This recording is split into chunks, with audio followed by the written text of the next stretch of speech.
Sharon Solomon asked, what color should my hair be now?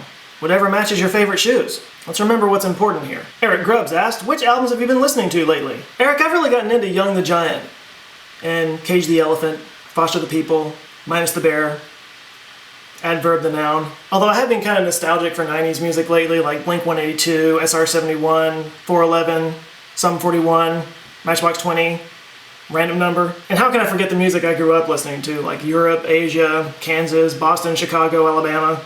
Chip Andrews asked, okay, what are the gypsies and who the hell thought these assholes needed TV shows? Chip, did nobody tell you? We've all got reality shows now. It's the new promise of the digital age where everybody not only has 15 minutes of fame, but worldwide fame. Right now there are over 150 reality shows on TV. That's 6.5 days worth of programming every week.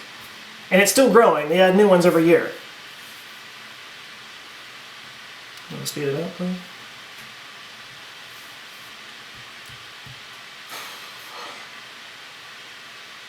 But this could be a good thing, right? I mean, we've all got stories to tell, we've all got wisdom to impart, we've all got things to say, you know, I mean, this is a way of showing how we're all connected and give us all a greater understanding of the world and even of ourselves, right?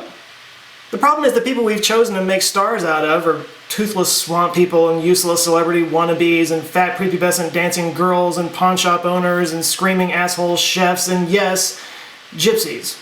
Remember when TLC stood for The Learning Channel? Now it stands for Totally Ludicrous Crap.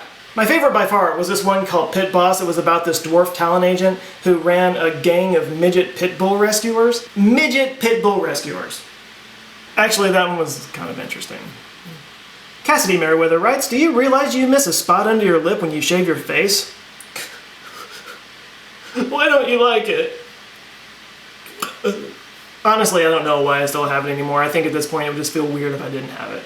Funny thing is, it always feels weird whenever you shave something that's had hair on it for a long time because the skin isn't used to being exposed to the air like that. Back when I had a full goatee, and thank God those days are over, whenever I shaved it, it was super sensitive. Like it was almost like I had an extra sensory organ. Like I could feel the air when people walked past me. I called it my beardy sense. Lee Ritchie asked, what is relative humidity?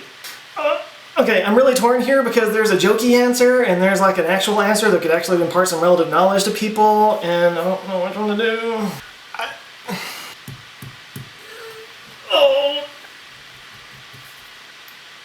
Relative humidity is a sweat that you get whenever you're around your family. Oh, it wasn't even that funny. Actually, calculating relative humidity is a pretty complex thing that involves such variables as temperature, air pressure, and the amount of moisture in the air. And it's calculated with all kinds of formulas that are basically written in Sanskrit. Of course, we use metrics that describe how we see and feel things to describe relative humidity, like the dew point, which is the temperature and humidity at which condensation begins to form, and the heat index, which is what we basically feel as heat. What's important is the reason we feel humidity differently is because the way we cool and regulate our bodies is by evaporative cooling, hence sweat. When it's humid, the sweat evaporates at a much slower rate because of all the moisture in the air as opposed to in dry, arid conditions. So because the evaporative cooling relies on the rate of heat transfer from the body, the more humid it is, the less heat transfer we get, and hence the warmer we feel. Why it makes your hair curl up like Richard Simmons, science is still working on that. This is your brain. This is your brain in the Texas heat.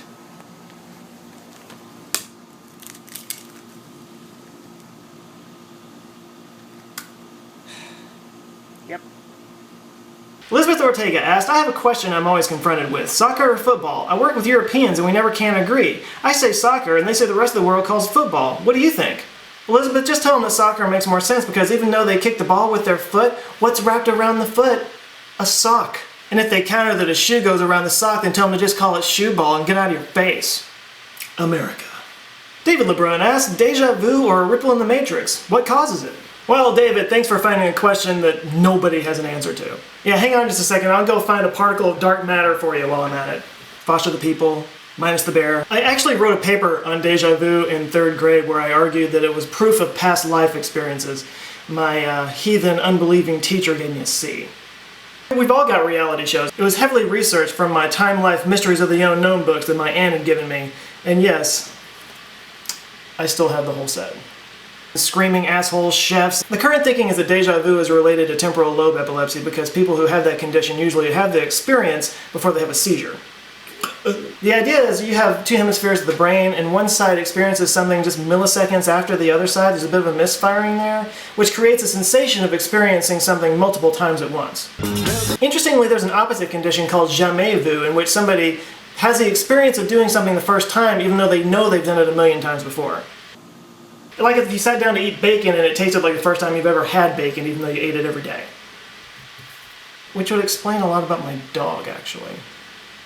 Okay, one more quick thing. In an attempt to make my life more interesting, I'm going to add a new segment to this show that I call First Time on Camera, and the idea is you choose something that I've never done before, and I will do it for the first time on camera. It could be anything from eating something for the first time just to whatever your imagination may take.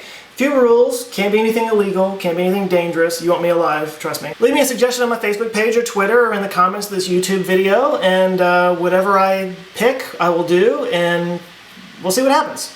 So, my life is in your hands. Be gentle.